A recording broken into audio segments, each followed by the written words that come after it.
एक बात याद रखिएगा बंधुओं, अगर आपके जीवन में प्रतीक्षा और विरह ये दो नहीं है ना, तो आपका चित्त पवित्र नहीं हो पाएगा। बहुत ध्यान से सुनिएगा। भगवत मिलन में या धाम की प्राप्ति में या गुरुदेव की प्राप्ति में या श्री जी की प्राप्ति में यदि प्रतीक्षा आपसे नहीं हो रही है, मतलब अभी मन हो गया वृंदावन जाना है तो कल की फ्लाइट मिल गई और पहुंच भी गए, प्रतीक्षा नहीं करनी पड़ी। अभी इच्छा हो गई कि जगन्नाथपुरी जाना है और तुरंत ट्रेन में बैठे पहुंच गए। अभी इच्छा हो गई द्वारिकाधीश दर्शन करना, तुरंत पहुंच गए। अभी इच्छा हो गई दत्त धाम आना, तुरंत आ गए। प्रतीक्षा नहीं हुई, कोई रुकावट नहीं आई, कोई रोक टोक नहीं हुई, किसी ने खींचा नहीं, किसी ने टोका नहीं, किसी ने जाने से रोका नहीं, थोड़े विरह नहीं हुआ, थोड़े आंसू नहीं निकले। अगर बहुत सहजता में आपको प्राप्ति धाम की, अपने प्रियतम की, नाम की, गुरु की बहुत जल्दी हो जाती है, तो कहीं ना कहीं पवित्र नहीं हो पा रहा है चित्त। अगर ठाकुर जी बहुत जल्दी आप सोचते हैं और योजना बनवा भी देते हैं तो आप जानबूझ के मत जाओ, अरे मुझे विरह सहना है थोड़ा सा। एक बालक मुझे 2 दिन से लिख के भेज रहा है, महाराज जी जब आप आए नहीं थे तो मैं बहुत रो रहा था, जब आप पहले दिन आए तो आपको देख करके बहुत रोया, पर दूसरे दिन से अब मुझे रोना नहीं आ रहा है। क्यों? संयोग में प्रेम घटता है, संयोग में प्रेम घटता है। इसलिए वृत्रासुर की स्तुति सुनिए। वृत्रासुर क्या कहते हैं कि हे नाथ एक वचन दे दो। भगवान बोले क्या चाहिए? बोले पहले वरदान दो, जो मांगूंगा सो दोगे। भगवान बोले दूंगा। तब वृत्रासुर कहते हैं अजात पक्ष इव मातरम खगास्तन्यम यथा वत्स तराच्छुधार्था प्रियम प्रियैव विशितम विषन्ना मनोरविंदाक्ष द्रदीक्षते त्वाम न नाकपृष्ठं न च पारमेष्ठं न सार्वभौमं न रसाधिपत्यं न योग सिद्धिर पुनर्भवं वा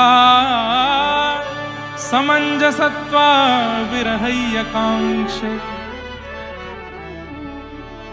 वृत्रासुर क्या कहता है भगवान से? नाथ अगर आप मुझसे प्रसन्न हो तो मुझे इंद्र की पदवी मत देना, मुझे ब्रह्मलोक मत देना, मुझे शिवलोक मत देना, मुझे पृथ्वी का राजा मत बनाना, मुझे रसातल का राजा मत बनाना। भगवान बोले कुछ तो दूंगा। तो बोले देना है तो एक वरदान दे दीजिए। बोले क्या?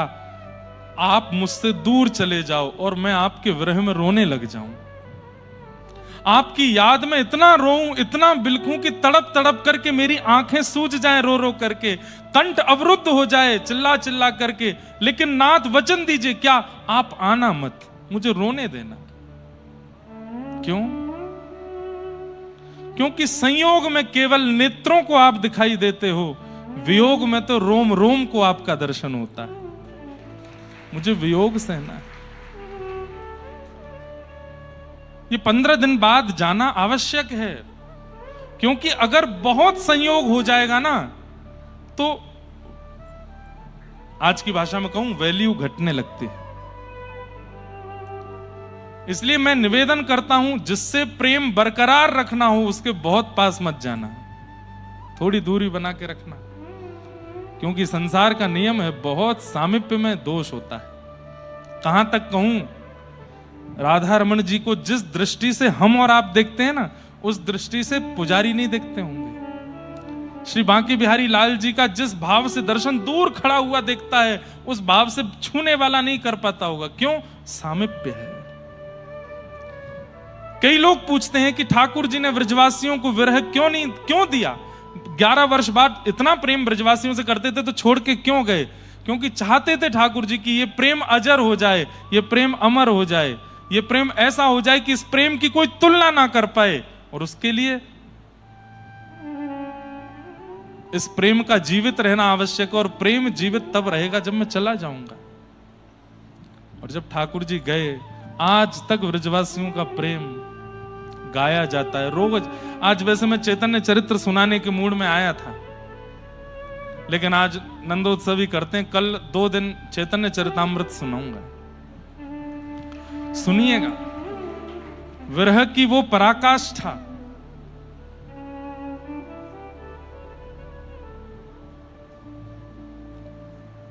यहां जितने भी रामानुज दास और दासी बैठे हैं, आपके गुरु भाई भी यहां बैठा है, नंद नंदन रामानुज दास। बहुत अच्छी अच्छी रचनाएं करते हैं। उन्होंने एक रचना करके हमसे गवाया है। वो क्या करते हैं, हमसे कथा सुनते हैं और कथा सुनने के बाद फिर उस पर पद लिखते हैं। बहुत अच्छा है बालक। वैसे वो पद आने वाला है कुछ दिन बाद, लेकिन कितना अच्छा भाव है। हे उधो मेरो छूट गयो ब्रज धाम, हाँ उधो मेरो छूट गयो ब्रज धाम। मेरे हृदय की को जाने में रोऊं सुबह शाम।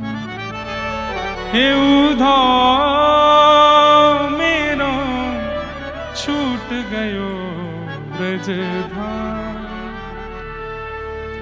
मैया छूटी बाबा छूटे, छूट गई मेरी गैया।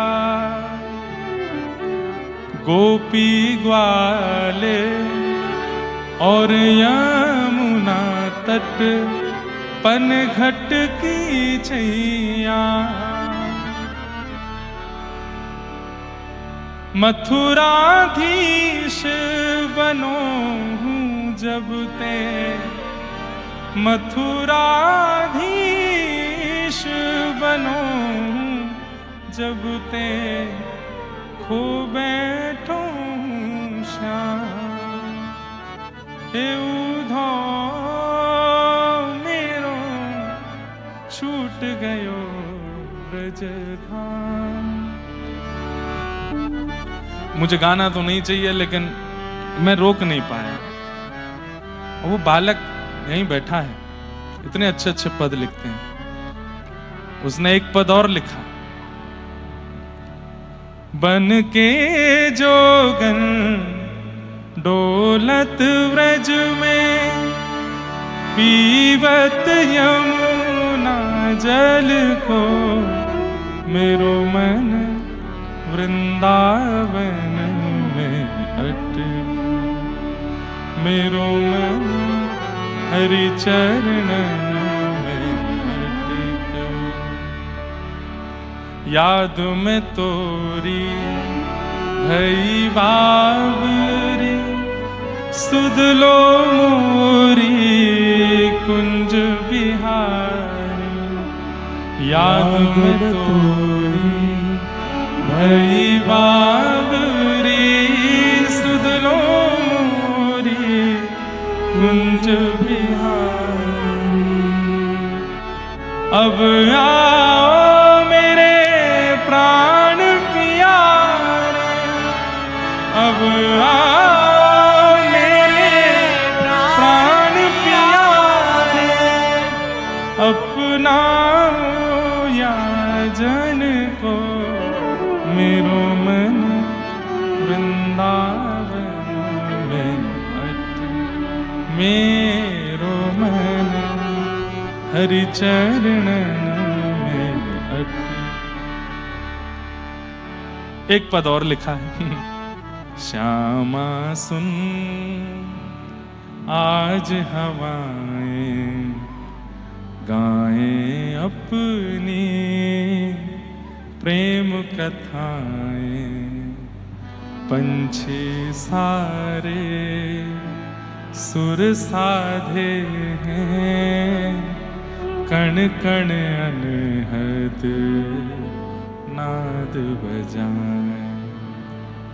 एक नदी के दो किनारे मिल गए जैसे, एक जगह पे फूल सारे खिल गए जैसे, गूंज उठा संगी, हो श्याम तुम संग लागे प्रिय, कान्हा तुम संग लागे।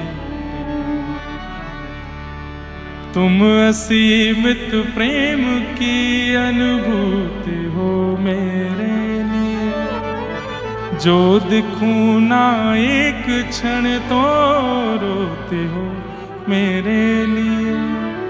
शब्द सारे सुरमई को किल हुए जैसे, स्वप्न तारों की तरह झिलमिल हुए जैसे, झूम रहे शुभ गीत, श्याम तुम संग लागे प्रिय, ओ कान्हा तुम संग लागे।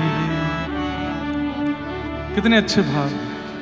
ऐसा लगता है कि गुरु दीक्षा प्राप्त करने का असली फल यही है कि अपने गुरु की प्राप्त हुए भावों का विस्तार करे शिष्य। वो कथा सुनता है बालक, और कथा में जो भाव सुनता है उसी पर एक पद लिख देता है। कम से जब जब मिलेगा कम से कम 20 पद तो तैयार होते हैं उसके पास। महाराज जी ये भी गा दीजिए, ये भी गा दीजिए, ये भी। अब वो बैठा है हमारे गुरु बहन और गुरु भाइयों के लिए एक पद लिख रहा है, सब रामानुजदास दासियों के लिए, गिरधर लाल जी के लिए, उत्सव के। तो मैं ये सब बातें क्यों बता रहा हूं कि प्रेम पुष्ट विरह से होता है। और जब उद्धव वाला पद रात्रि में मुझे याद है 2 बजे मैं उसको कथा सुना रहा था, और बैठ करके वो पूरी कथा सुन करके अगले दिन तो वो पद लिख के लिया। रो रहे हैं, नेत्रों में आंसू भर आए हैं। विरह ही शब्द को प्रकट करे तो वो शब्द हृदय स्पर्शी होता है। सोच लीजिए विरह कितना पवित्र होता है, परंतु विरह संयोग में नहीं होता, विरह वियोग से ही होता है। तो जो बालक कह रहा है कि मुझे महाराज जी पहले दिन रोना है, अब रोना नहीं आ रहा, 2 कारण हो सकते हैं। पहला कारण, अब तुमको चलते फिरते हम दिख रहे हैं, चलते फिरते सब संत जन दिख रहे हैं, विप्रदेव दिख रहे हैं, कथा हो रही है, तो संयोग में होता है कि वियोग नहीं होता। और दूसरा, वियोग के नष्ट होने का कारण होता है वैष्णव अपराध। आप किसी भक्त का यदि मन, बुद्धि या वाणी से अपराध कर देते हैं तो आपके चित्त का परम पवित्र प्रेम विरह नष्ट हो जाता है। जो नेत्रों में आंसू भराते थे, जो याद आती थी, जो विरह में व्याकुलता होती थी, यदि वो घट गई है तो इसका मतलब क्या है? किसी वैष्णव भक्त का अपमान किया है आपने, इसीलिए विरह चला गया है। ये 2 ही कारण होते हैं विरह के समाप्त होने के, या तो संयोग, अति संयोग, और या फिर किसी वैष्णव का अपराध।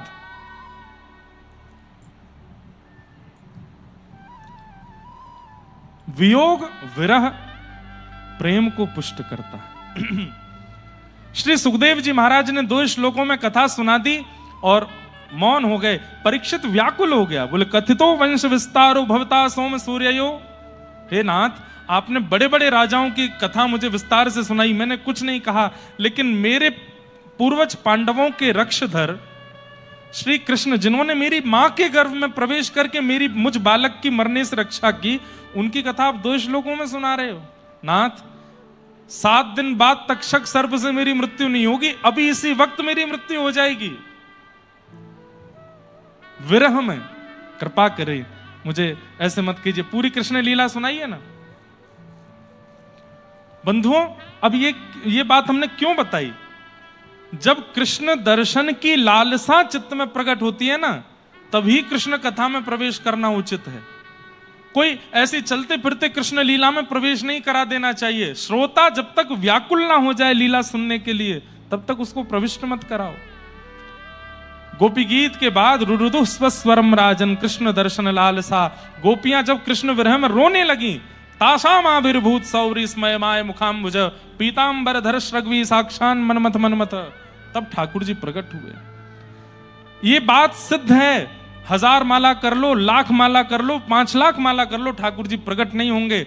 लेकिन एक माला भी अगर रोते रोते कर ली ना, तो तो माला की विश्रांति से पूर्व में ठाकुर जी प्रकट हो जाएंगे। अब जबरदस्ती मत रोना, जबरदस्ती नहीं, याद आवे, व्याकुलता चित्त में बढ़े।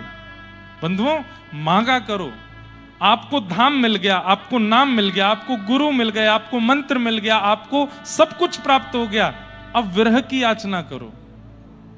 हमारे वृंदावन के श्री कृपालु जी महाराज, जिन्होंने प्रेम मंदिर बनवाया,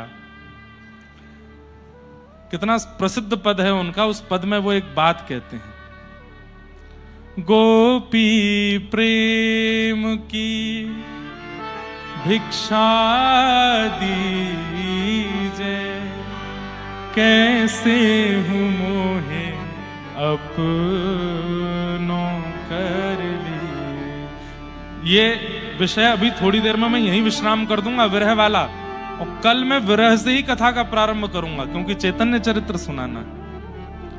सावधानी से रूमाल लेके बैठना, कल तो 2 दिन विरह का दान दे करके जाएंगे, और बस बोलने दीजिएगा, मेरे नेत्र नहीं खुलेंगे कल कथा में। आज मैं भर के आया था, लेकिन आज मटकी देख के मैं रुक गया हूं, लेकिन कल नहीं रुकूंगा। कल बहुत सावधानी से बैठिएगा कथा में। 2 दिन में चैतन्य चरित्र पूरा नहीं होगा, लेकिन जितना होगा उतना कह के जाऊंगा।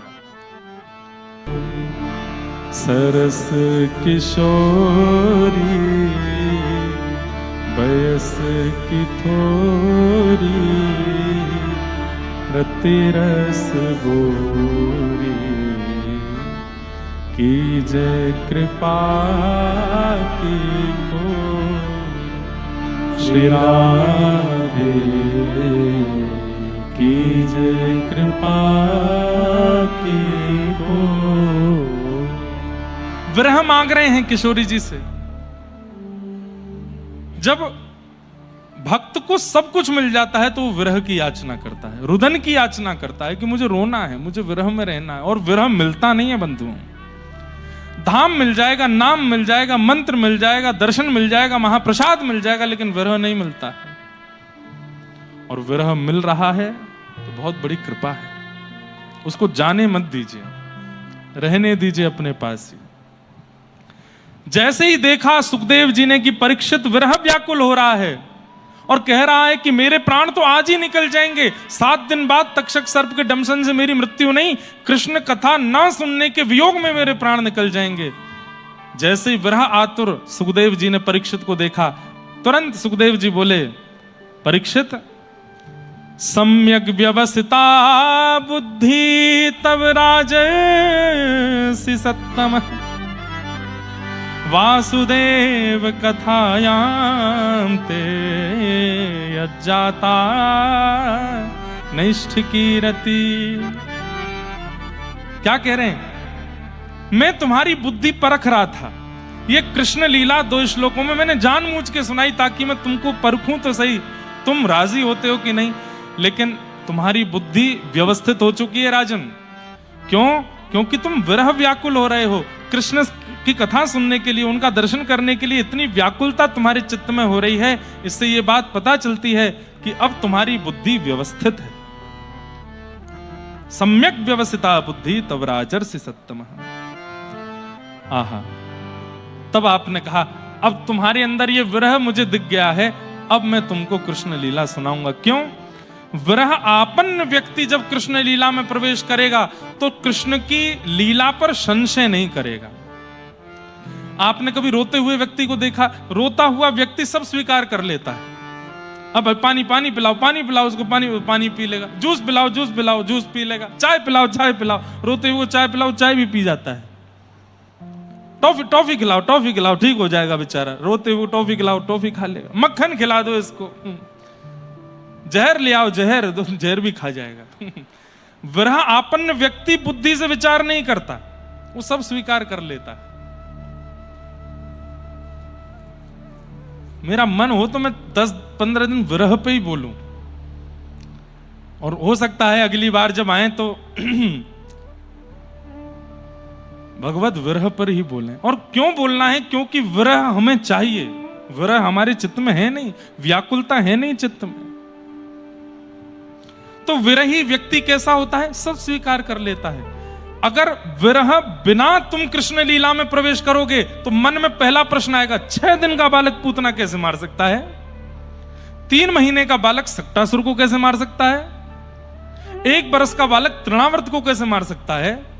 5 वर्ष का बालक कालिया नाग को कैसे नच सकता है? 7 वर्ष का बालक गिरिराज कैसे उठा सकता है? 7.5 वर्ष का बालक महाराज कैसे कर सकता है? 11 वर्ष का बालक कंस को कैसे मार सकता है? ये सारे प्रश्न मन में आने लगेंगे। लेकिन जब विरह में कृष्ण लीला में प्रवेश करोगे तो विरह आपन्न व्यक्ति सब स्वीकार कर लेता है। स्वीकृति विरह के साथ रहती है। 6 दिन के ठाकुर जी ने पूतना मारी, विरही व्यक्ति को इसमें समाधान नहीं चाहिए, वो समाधिष्ट ही है, उसको पता है हाँ मारा है।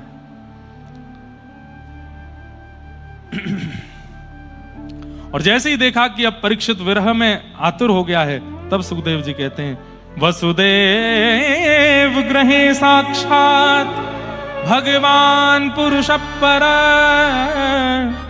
जनिष्यते तत्प्रियार्थम सभवन्तु सुरस्त्रिय। भगवान ने आकाशवाणी करते हुए पृथ्वी को कहा है कि हे पृथ्वी तुम रो नहीं। पृथ्वी याचना कर रही थी कि बहुत भार बढ़ गया है, दुष्टों का नाथ कृपा करो। तब भगवान ने कहा चिंता मत करो, वसुदेव जी के यहां साक्षात में जन्म लेकर के आने वाला हूं, और पृथ्वी महारानी तुम्हारे इस पाप को, ताप को, भार को मैं हल्का करूंगा। यह आकाशवाणी सबने सुनी। सब देवता व्रजमंडल में आकर के नए नए रूप धारण करके रहने लगे। भगवान ने आज्ञा की है कि वो वसुदेव जी के यहां जन्म लेंगे। वसुदेव कौन है? सूरसेन मंडल के राजा सूरसेन, और सूरसेन के पुत्र का नाम है वसुदेव।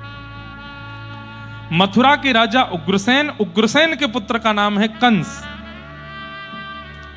तो दोनों ये सूरसेन मंडल के राजा के पुत्र हैं, वो मथुरा के राजा के पुत्र हैं, कंस और वसुदेव। कंस के चाचा जी का नाम है देवक, उनकी बेटी है देवकी। तो अपनी चचेरी बहन का विवाह कंस ने वसुदेव जी के साथ में सुसंपन्न किया। ये वसुदेव जी का 7वां विवाह था। 6 विवाह पहले हो चुके थे और 7 बहुपत्नियां पहले होती थी। इन्हीं में से एक पत्नी वसुदेव जी की रोहिणी है, जिनके पुत्र बलराम जी हैं। और वो रोहिणी कहां रहती हैं? वो पहले से ही गोकुल में ही रहती हैं। वसुदेव जी का 7वां विवाह देवकी से हुआ, कंस की चचेरी बहन। कंस को मंत्रियों ने एक सुझाव दिया, बोले कि महाराज ये पूरी मथुरा नगरी आपको बहुत क्रूर मानती है। कंस बोले क्या करना चाहिए? बोले ऐसा कुछ करो कि इन लोगों को लगे कि आप क्रूर नहीं हो। बोले क्या करें? बोले अपनी बहन को स्वयं विदा करो, कोई सारथी रथ ना चलावे, आप स्वयं रथ चलाओ। पूरी मथुरा नगरी जब देखेगी सब रोने लगेंगे और आपके प्रति लोगों की करुणा आ जाएगी। कंस बोला हाँ बढ़िया बात है। और कंस रथ हाँकने लगा। मथुरा के लोग देख, अरे राम देखो हमारा राजा कैसा, अपनी बहन को विदा करने के इतने सेवक होते हुए भी खुद रथ चला रहा है। और कंस रो भी रहा था बीच बीच में। देवताओं ने कहा कहीं ऐसा ना हो कि भगवान के आने से पहले पहले ये कंस को ही भगवान मान लें। मथुरा के लोग तो उसकी पूजा कर रहे हैं। तुरंत आकाशवाणी हुई, अरे कंस जिस बहन को तू विदा करने जा रहा है इसी का 7वां गर्भ तेरा काल है। जैसे ही पता चला कि जिस बहन को विदा कर रहा हूं इसी का बेटा मारेगा, आंसू आंसू तो सब उसके सूख गए। तलवार निकाल करके देवकी का सर धड़ से अलग करने लगा। वसुदेव जी ने चरण पकड़ लिए, जितने बालक जन्म लेंगे मैं सब आपको दे दूंगा, बहन को मत मारिए। पूरी मथुरा नगरी देख रही है, क्या कहेंगे लोग, अपनी छोटी बहन को मार दिया।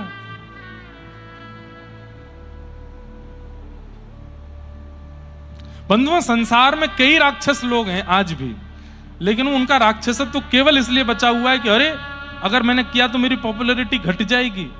एकांत में वो पूरे राक्षस बने ही रहते हैं। सबके सामने उनका राक्षसत्व नष्ट ही इसलिए हो रहा है कि 4 लोग देख रहे हैं, इसलिए मैं सीधा रहूं। एकांत में उनका राक्षसत्व प्रकट हो जाता है। कंस भी वैसा ही है।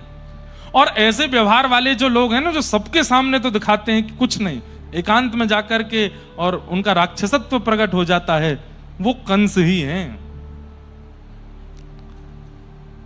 अपनी बहन को छोड़ दिया लेकिन कारागृह में डाल दिया। 6 बालकों को कंस ने छोड़ दिया, 7वें बालक के रूप में भगवान के शेष नाग ही बलराम जी के रूप में आए, जो पूर्व अवतार में लक्ष्मण बनकर के छोटे भाई बन के आए थे, इस बार बड़े भैया बन के आए हैं बलराम जी। देवकी मैया के गर्भ में ही आए थे, लेकिन भगवान ने तुरंत योग माया वैष्णो देवी से कहा, अभी इसी वक्त हमारी मैया के गर्भ में जो बालक है इसका स्थानांतरण करो, कहीं इन्होंने जन्म ले लिया तो जन्म लेते ही कंस को मार देंगे और मेरा काम अधूरा रह जाएगा, इनको तुम रोहिणी के गर्भ में भेज दो। और कुछ महीने देवकी के गर्भ में रहने के बाद बलराम जी रोहिणी के गर्भ में चले गए, इसलिए बलराम जी रोहिणी नंदन भी हैं, देवकी नंदन भी हैं, दोनों के पुत्र हैं। इसलिए उनका नाम संकर्षण रखा गया, क्योंकि एक गर्भ से उनका संकर्षण करके दूसरे गर्भ में उनको भेजा गया।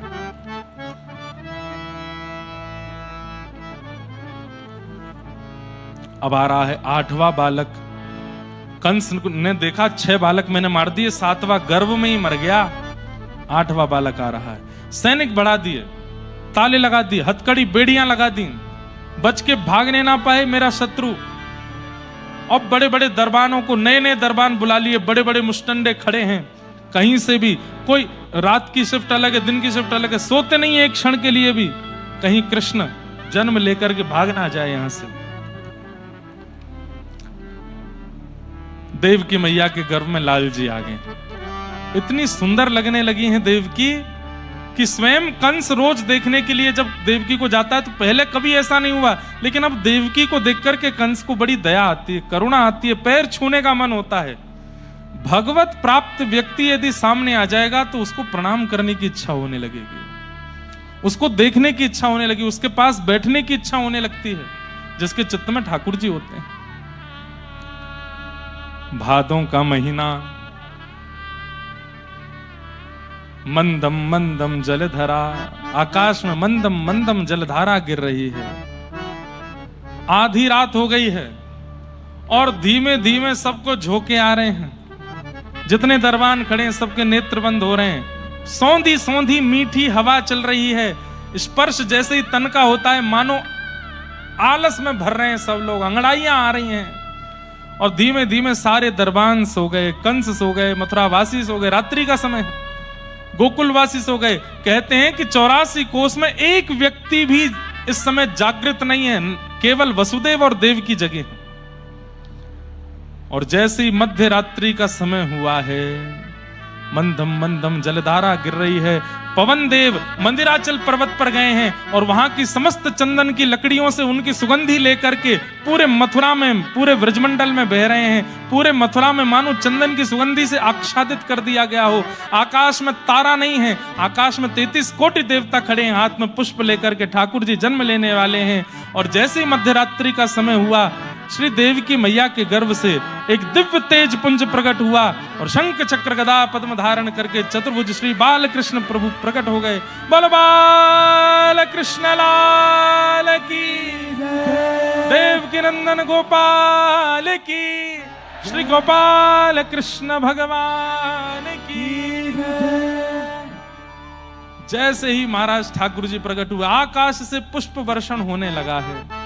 देवता हाथ जोड़ करके गा रहे हैं, आप सब भी हाथ जोड़ो। सत्यव्रतम सत्य परम त्रिसत्यम सत्यश्च योनिम निहितम च सत्ये, सत्यस्य सत्यमृत सत्य नेत्रम सत्यात्मकम त्वाम शरणम प्रपन्ना। दुनिया में एकमात्र कृष्ण ऐसे हैं, हर ठाकुर के प्रकट में ठाकुर की स्तुति गाई है, लेकिन ठाकुर जी कृष्ण के प्रकट होने पर देवताओं ने ठाकुर जी के नहीं, गर्व की स्तुति गाई है। बोले हम ठाकुर जी को तो क्या ही प्रणाम करें, इतने सुंदर मनोहर लाल जी हुए, हम तो उस गर्व को प्रणाम करते हैं जिस गर्व में ठाकुर जी 9 महीना रह के आए हैं। इसको गर्व स्तुति कहते हैं। एक बार गिनिए तो कितनी बार सत्य बोला गया इस श्लोक में। सत्यव्रतम सत्य परम त्रिसत्यम सत्यस्य योनिम निहितम च सत्ये, सत्यस्य सत्यमृत सत्य नेत्रम सत्यात्मकम त्वाम शरणम प्रपन्ना। कितनी बार सत्य है? कितनी बार? 9 किसने बोला? 9 बार किसने बोला? वो लोग हाथ नहीं खड़ा करो, जिन्होंने नो बोला वो खड़े हो जाओ। खड़े हो। नो किसने बोला? इनके लिए जोरदार ताली बजाओ। देखो अब सबरे खड़े हो रहे हैं, बैठो। बोला सबने ही नो, लेकिन जैसे ही मैंने कहा ना नो किसने बोला, तो सब बोलो हमने तो नहीं बोला, हम तो 10 बोल रहे थे। 9 बार सत्य है, और 9 बार सत्य। अरे किसी बात की प्रमाणिकता 3 बार में हो जाती है, 9 बार सत्य कहा है, इसका मतलब क्या है? सत्य सत्य सत्य सत्य सत्य सत्य सत्य 9 बार कह करके देवता कह रहे हैं, बोले हे जीवात्माओं, अभी अभी जिसने जन्म लिया है पृथ्वी पर, ये परमात्मा है, परमात्मा है, परमात्मा है, परमात्मा है। 9 बार कह रहे हैं। बोले 3 बार में नहीं मानोगे, 6 बार में नहीं मानोगे, परिपूर्ण अंक 9 बार कह रहे हैं। ये साक्षात परमात्मा आया है।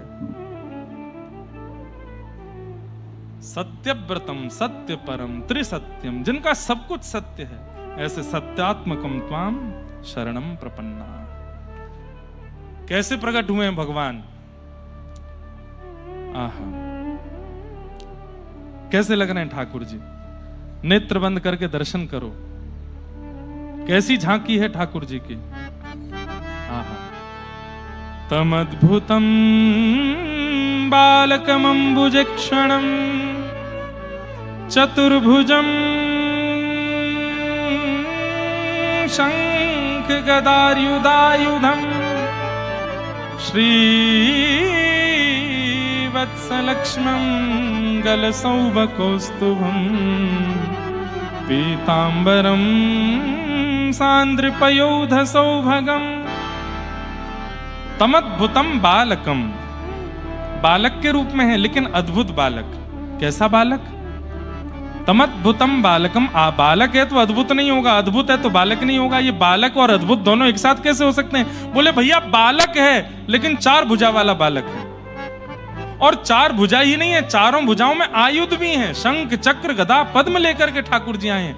एक बात बहुत स्पष्ट रूप से यहां दर्शन करनी है कि ठाकुर जी यहां बड़े नहीं हैं, छोटे से हैं लाला।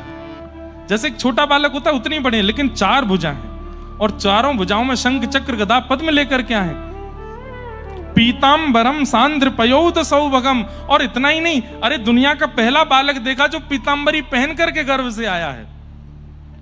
और इतना ही नहीं, गलसौभ कौस्तुभम, कौस्तुभ मणि पहन करके आए। कोई ब्याह में जा रहे थे क्या? श्रृंगार करके आए भगवान तो अपना पूरा। आहा, कितनी सुंदर झांकी है। छोटे से लाला हैं, शंख चक्र गदा पद्म धारण किए हैं, गले में कौस्तुभ मणि है, छोटे छोटे घुंघराले केश हैं जैसे एक नवजात बालक के होते हैं, गोल मटोल गाल हैं, गदमदरा से हाथ हैं, मोटे मोटे पैर हैं, और ठाकुर जी खड़े। यशोदा मैया, देवकी मैया देख करके पहले तो बलैया लेती है और फिर प्रणाम करती है। जैसे प्रणाम करी तो ठाकुर जी बोले, मैया प्रणाम क्यों कर रही हो? बोले बालक हो तो गोद में लू ना, आप तो पिताजी बन के आए हो, पीतांबरी पहन के आए हो, कौस्तुभ मणि पहन के आए हो, शंख चक्र गदा पद्म लेके आए हो, और सबसे विचित्र बात क्या, जन्म लेते ही बोल रहे हो, ना रोए हो, ना चिल्लाए हो, ना हाथ पैर मारे, कुछ नहीं। अब जब पिताजी बन के आए हो तो फिर प्रणाम ही करूंगी ना। अरे नहीं मैया, मामा कंस आती मारने आता है तो हम तो शंख चक्र लेके आए हैं, उसको यहीं देख लेंगे। तो यशोदा मैया बोली, देवकी मैया बोलती हैं, तथा परमहंसा नाम, आप ही कहते हैं कि मैं परमहंसों के लिए आता हूं, भक्तों के लिए आता हूं, लेकिन आज ये बात झूठी हो गई। आप तो राक्षसों के लिए आते हो, ये शंख चक्र गदा पद्म लेकर के आए हो, कंस का चिंतन करके आए, एक बार भी मेरा चिंतन किया आपने? अरे मैया नाराज मत हो, लो अंतर ध्यान कर देता हूं। ठाकुर जी ने 2 भुजा अंतर ध्यान कर दी, शंख चक्र अंतर ध्यान कर दिए। मैया बोली वस्त्र उतारो। बोले वस्त्र उतारूं? बोले हाँ, बालक ऐसे नहीं होता, निर्वस्त्र होता है। ठाकुर जी बोले ठीक है, वस्त्र भी उतार दिए। बोले कौस्तुभ मणि क्या मेरे गर्भ में कहां से आ गई, इसको भी अंतर ध्यान करो। कौस्तुभ मणि भी अंतर ध्यान हो गई। वो बोले ठाड़े क्यों हो, ये खड़े क्यों? बालक जन्म लेते खड़ा होता है क्या? लेट जाओ नीचे। ठाकुर जी बोले अच्छा मैया, लेट गए। बोले अब रो तो सही। मैया ये क्या बात करती हो? बोले मुझे फीलिंग ही नहीं आ रही कि बालक हुआ है। ठाकुर जी बोले मैं रोऊंगा लेकिन मेरी पहले बात सुन लो। बोले क्या? अब हम बालक बन गए, अब आपको अनुभव चाहिए ना कि मैं बालक हूं, तो कारागृह में तो अनुभव होगा नहीं मैया, अब मुझे आपको भेजना पड़ेगा गोकुल। वहां पर यशोदा मैया ने एक लाली को जन्म दिया है, पिताजी जाके मुझे वहां सुला दें, वहां से उस लाली को ले आए। 11 वर्ष ऐसी लीला करके आऊंगा, ऐसी लीला करके आऊंगा कि आपको क्या, पूरे विश्व को यह अनुभव हो जाएगा कि श्री कृष्ण परमात्मा तो छोटे से लाला हैं। आपको नहीं मैया, पूरे समग्र जगत को अपना अनुभव कराऊंगा। सबको अनुभव हो जाएगा कि ये परमात्मा नहीं है, ये तो लाला है। उसके लिए आपको बलिदान करना पड़ेगा। क्या? 11 वर्ष का वियोग सहना पड़ेगा मेरा। वसुदेव जी बोले हाथों में हथकड़ियां, पैरों में बेड़ियां कैसे लेके जाएंगे? ठाकुर जी बोले यही गलती भक्त करता है, बंधन गिनाता है कि इतने बंधन है, मैं आपके पास कैसे आऊं। बंधन गिना करके मेरे पास मत आओ, तुम बंधन में ही मेरे पास आ जाओ। खोलने की जिम्मेवारी मेरी है, थोड़ा तो विश्वास मुझ पर करो। आप ये मत बोलो नाथ ये रोक है, ये टोक है, यहां ये नहीं हो रहा, ये नहीं हो रहा, कैसे आ जाएं, कैसे आ जाएं। अरे ठाकुर जी कह रहे सीधे आओ शरण में, तुम्हारे जितने बंधन है सब हम देख लेंगे क्या करना है। इसीलिए पांडुरंग पंडरीनाथ ऐसे खड़े हैं, बिल्कुल प्रतीक्षा में खड़े हैं। बोले तुम बंधन मत गिनाओ, तुम तो आके प्रणाम करो। प्रणाम करते ही पांडुरंग भगवान कहते मैं देख लूंगा कितने बंधन है सबको। मैया बोली अब बहुत बात बना ली आपने, अब रो, छोटे बालक बनो। ठाकुर जी ने अपनी माया से, मैया के चित्त से चतुर्भुज रूप को अंतर ध्यान कर दिया और ठाकुर जी रोने लगे। मैया ने तुरंत उठा के अपने पयोधर का पान कराया और पयोधर का पान करके ठाकुर जी को वसुदेव जी ने लिया। जैसे ही वसुदेव जी की गोद में गए, हथकड़ियां खुल गई, बेड़ियां खुल गई, चट चट सारे ताले खुल गए और श्री वसुदेव जी महाराज ठाकुर जी को लेकर के अब गोकुल जा रहे हैं। आकाश में मेघमाला गरज रही हैं, लेकिन बहुत धीमी धीमी रिमझिम बारिश हो रही। जैसे ही ठाकुर जी को लेकर के चले हैं, तभी शेषनाग सोचने लगे कहीं जय जय भीग नहीं जाएं। ऊपर आकर के छत्र बना लिया। वसुदेव जी को नहीं पता है, भागवत जी में वर्णन है, पीछे शेषनाग भी चल रहे हैं और जितने भी हिंसक जीव हैं और जितने भी अहिंसक जीव हैं आज सब मित्र हो गए हैं। भगवत दर्शन के लिए शेर भी दौड़ रहा है, सर्प भी दौड़ रहा है और शेर के बगल में हिरण भी दौड़ रहा है। शेर हिरण से कह रहा है कहां जा रहा है? बोले ठाकुर जी का जन्म हुआ, दर्शन करने जा रहा हूं। बोले जानता नहीं, अभी खा जाऊंगा मैं तुझे। बोले आज ठाकुर जी का जन्म हुआ, आज मैं और तू मित्र हैं, आज मत खाना मुझको। तो शेर और हिरण भी मित्र बन करके एक साथ खड़े होकर ठाकुर जी का दर्शन कर रहे हैं। सर्प रेंगता हुआ जा रहा है, तभी एक चूहा आकर के सर्प के फण पे बैठ गया। सर्प बोले ब्रेकफास्ट हो हमारा, तुम सिर पर बैठे हो। बोले आज ठाकुर जी का जन्म हुआ है, आज नहीं खाना हमको। सुनो थोड़े से ऊंचे हो जाना ताकि ठाकुर जी दिख जाएं। सर्प बोल रहा ठीक है तू देख ले, फिर तू मुझे भी बताना कैसे दिख रहे हैं। सब मित्र हो गए आज। वो इतना सुंदर वर्णन है ठाकुर जी के प्राकट्य का। आज भारत की सारी नदियां यमुना जी में आ गई हैं। गोदावरी, कावेरी, सरजू, गंगा, सबका आगमन यमुना जी में हो गया है। क्यों? ठाकुर जी जन्मे, सब दर्शन करने आए हैं। बंधुओं, जन्माष्टमी पर सारी नदियों का जल यमुना जी में आ जाता है, ये बात तो है ही। जन्माष्टमी पर विश्व की सारी नदियां यमुना बन जाती हैं, ये बात भी है। जन्माष्टमी के दिन गोदावरी जी यमुना जी रहती हैं। क्यों? भारत की समस्त नदियों के तट पर नंद घनानंद भयो जय कन्हैया लाल की हो रहा होता है, उस समय सब नदियां यमुना जी हो जाती हैं। यमुना जी में जैसे प्रविष्ट हुए, गोकुल पल्ली पार है। इत मथुरा